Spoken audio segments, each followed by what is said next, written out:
আপন মানুষ যখন পরকে আপন করে নেয় তখন বিষয়টা অনেক বেশি খারাপ লাগে, তাই না? বলবো সব 4টি বছর ধরে শুধু মনে হচ্ছে ধুকে ধুকে মরে যাচ্ছি। ফ্যামিলি বিষয় আগে বলতে অনেক বেশি লজ্জা পেতাম এবং কি ইতস্ত বোধ করতাম। এখন আর কেন যেন লজ্জা লাগে না। বলে না ধৈর্য ধরতে ধরতে ধরতে বাতটাই ভেঙে যায়, তেমন হয়েছে এখন আমাদের। আগে অনেক চুপচাপ থাকতাম, কেউ কিছু বললেও সেটার উত্তর দিতাম না, ভাবতাম শুধরে যাবে বা শুধরিয়ে নিবে। এখন আর কেন জানি হচ্ছে না, এখন আর পারছি না, নিজের সাথে নিজে মনে হচ্ছে যুদ্ধ করে যাচ্ছি। আর ভালো লাগছে না, কেন লাগছে না সব কিছু একদিন বলবো। বললাম তো ফ্যামিলিগত বিষয়, আগে অনেক লজ্জা পেতাম বলতে, কিন্তু এখন আর লজ্জা লাগে না।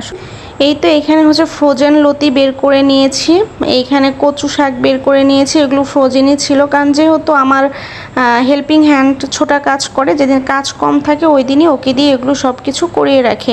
কারণ দেখা যায় কি যেদিন রান্না করবো ওই দিন করাতে গেলে দেরি হয়ে যায়, বা একদিন কাপড় ধোয়া থাকে তখন আর করানো যায় না। রান্না করার আগেই এনে রাখি, এনে রাখলে একদিন যদি করিয়ে রাখি পরে যেদিন খেতে মন চায় ওই দিন রান্না করে খাওয়া যায়।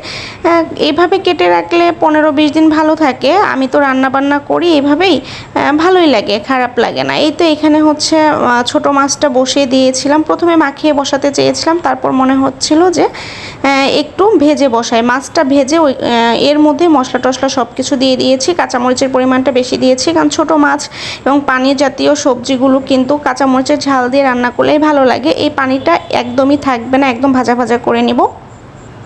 আর এইভাবেই রান্নাটা করে নেব। প্রথমে যে কথাগুলো বলছি হয়তো অনেকের কাছে খারাপ লাগবে, যাদের কাছে খারাপ লাগবে তারা ইগনোর করবেন, আর যাদের কাছে ভালো লাগবে, ভালো লাগার কোনো কথাই বলিনি অবশ্য, তারপরেও যারা বুঝতে পারবেন এবং মেনে নিতে পারবেন তারা তো পারবেনই, আর যাদের কাছে খারাপ লাগবে তারা ইগনোর করবেন।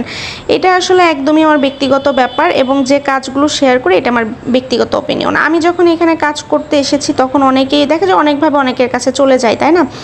ভিডিওগুলো চলে গিয়েছে, আমাকে অনেকে ইনসাল্টও করেছে যে চ্যানেল, মানে এটা বুঝিয়েছে এটা কি টিভি চ্যানেল? কেন ভাই, তুমি তো শিক্ষিত মানুষ, তোমরা বুঝো না এটা টিভি চ্যানেল নাকি ইউটিউব চ্যানেল?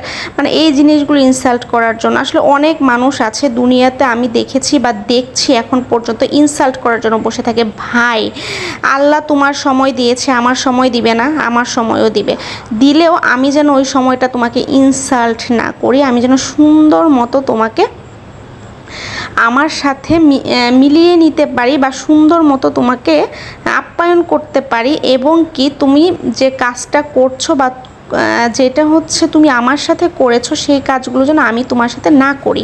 কারণ কেন একজন মানুষকে ছোট করে কথা বলবা? এটা রাইট তোমাকে কে দিয়েছে বলো? এরকম অনেকেই আছে যে এরকম ছোট করে কথা বলে। কেন? এখন তো অনেকেই কাজ করছি ইউটিউবে, আমি তো দেখেছি যে হাজব্যান্ড 2 লাখ টাকা বেতন পাচ্ছে, ভালো একটা কোম্পানিতে জব করছে, তারপরেও বাসায় বসে ভিডিও করছে। আরেকটা কথা মনে রাখবেন, আমিও কিন্তু মূর্খ না যে 5 পাস করেছি বা এসএসসি পাস করেছি, এসএসসি পাস করেছি মানে যেটাকে ইন্টার বলে ঘরে বসে আমি এই কাজ করছি তা না ভাই। আমিও গ্র্যাজুয়েশন কমপ্লিট করিনি, ইনশাআল্লাহ করার মাঝখানে করেও ফেলবো কোনো একদিন। হয়তো সবার মতো ভালো স্টুডেন্ট না, ভালো রেজাল্ট করতে পারবো না, কিন্তু যাই হোক আল্লাহর রহমতে তো করতে পারবো, আল্লাহ যদি চায়, তাই না? বা করছি, মাঝপথে আছি, এবং এই পথটা আরও স্মুথ হোক। কারণ যেহেতু বাচ্চা আছে, আমি একজন গৃহিণী, সব কিছু মিলিয়ে এমন না যে আমি মূর্খ হয়ে আমি এই কাজ করছি এর কারণে সবার হাসির পাত্র হব আমি, তাই না? আর মূর্খ হলেও কি, 5 পাস করলেও কি, কোনো কাজই কারো কাছে ছোট না, তাই না? রান্না করছে, এখন তো হিউজ চ্যানেল আছে এরকম রান্না করছে, ভিডিও করছে, এবং কি হচ্ছে সেগুলো তাদের চ্যানেলে ছাড়ছে। চ্যানেল বললে আবার অনেকের লাগে যে চ্যানেল, এটা কি টিভি চ্যানেল?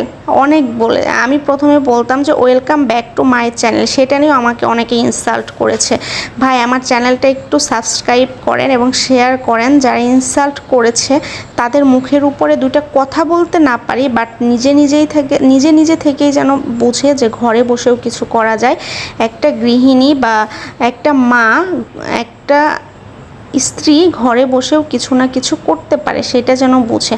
আসলে কি মানুষকে কি বলবো, মানুষের ছোট করেই কথা বলতে পারে, আমি কখনোই মানুষকে ছোট করে একটা কথা বলতে পারি না, কেন জানি পারি না। একজন মানুষ আমার সামনে বসে একটা কথা আমাকে বলে যাচ্ছে, আমি না উত্তর দিতে পারছি না, সে চলে যাচ্ছে, তারপর আমি ভাবছি যে আসলে এই কথাটা বললে মনে হয় ভালো হতো, তাকে এই কথাটা এভাবে উত্তরটা দিলেই মনে হয় ভালো হতো।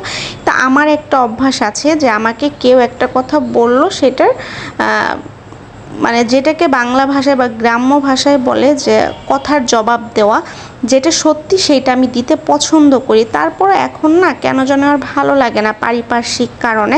তারপর অনেক সময় দেওয়ার পরে অনেক সময় অনেকের কাছ থেকে শুনতে হয় আমি এই কথাগুলোর উত্তর দেখে ভালো না আমি, আসলেই ভালো না আমি, কারণ আমি চোখ বন্ধ করে যে যা করতো সেগুলো আমি ভুল কাজ করলেও যদি মেনে নিতাম তাহলে আমি সবার কাছে ভালো হতাম। ভাই আমার সেই ভালো হওয়ার দরকার নেই, আমি একা থাকতেই পছন্দ করি। আমি সারা জীবন বিয়ের আগে থেকেও আমি একা থাকতেই পছন্দ করতাম, এখনও আমি একা থাকতেই পছন্দ করি। হ্যাপি আছি তো, হাজব্যান্ড বাচ্চা নিয়ে হ্যাপি আছি, সব কিছু নিয়েই আলহামদুলিল্লাহ আমি বলবো। এতে এখানে ভাজিগুলো করে নিচ্ছি, ভাজিতে কিন্তু তেলের পরিমাণ বেশি হচ্ছে তাই না।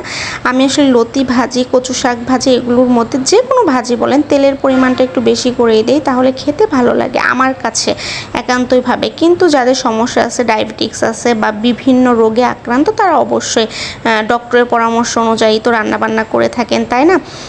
আমি একটু বেশিই দিই, আমার যেহেতু আল্লাহর রহমতে তেমন কোনো অসুবিধা নেই, কিন্তু আমার হাজব্যান্ডের কোলেস্টেরলের সমস্যা আছে, কিন্তু তারপরে সে তেল জাতীয় খাবার খেতে অনেক বেশি পছন্দ করে। খাবারে যদি তেল না হয় তাহলে সে বলবে রান্নাটা মজা হয়নি, আর যদি তেল ভাসে তাহলে সে বলবে অনেক মজা হয়েছে। এটা তার অভ্যাস, খেয়ে না খেয়ে সে একটা কথা বলবে, যে খাবার দেখতে ভালো লাগে সে খাবার খেতেও ভালো লাগে। এই তো এখানে রান্নাবান্নাও শেষ হয়েছে, অনেক কথাই বললাম কিন্তু গুছিয়ে কিছুই বলতে পারি নাই। কোনো একদিন আপনাদের সামনে বসে আমি গুছিয়ে কথা বলবো। এই তো এখানে লতি ভাজি করেছি, আলু দিয়ে বেলে মাছ যে ভাজা ভুনা করেছি, আর এটা হচ্ছে বড় মাছটা শুধু পেঁয়াজ দিয়ে ভুনা করেছি, আর এখানে হচ্ছে কচু শাক বড় চিংড়ি পিস পিস করে কেটে ভাজি করেছি। আর বিকেলবেলা একটু নাস্তা বানিয়েছিলাম, এই তো চা বানিয়েছি। আমি রাইস কুকারে যেহেতু এলপি গ্যাস, সেহেতু আমি রাইস কুকারেই ম্যাক্সিমাম কাজগুলো করে থাকি। এই তো আমরা তিনজন, এর কারণে 3 কাপ চা নিয়েছি, আমার ভাই, আমি আর আমার মেয়ে। আর বাইরে থেকে পুরি আনিয়েছি।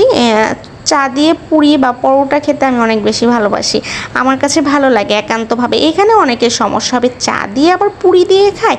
হ্যাঁ ভাই আমি খাই, তোর ইচ্ছা হলে খাবি, ইচ্ছা না হলে খাবি না, এখানে ভুল ধরার কি আবার? অনেকেই আছে এরকম ভুল ধরবে।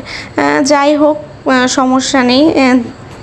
যারা আমার হেটার্স আছেন তাদেরকে এই ধরনের কথা বলে।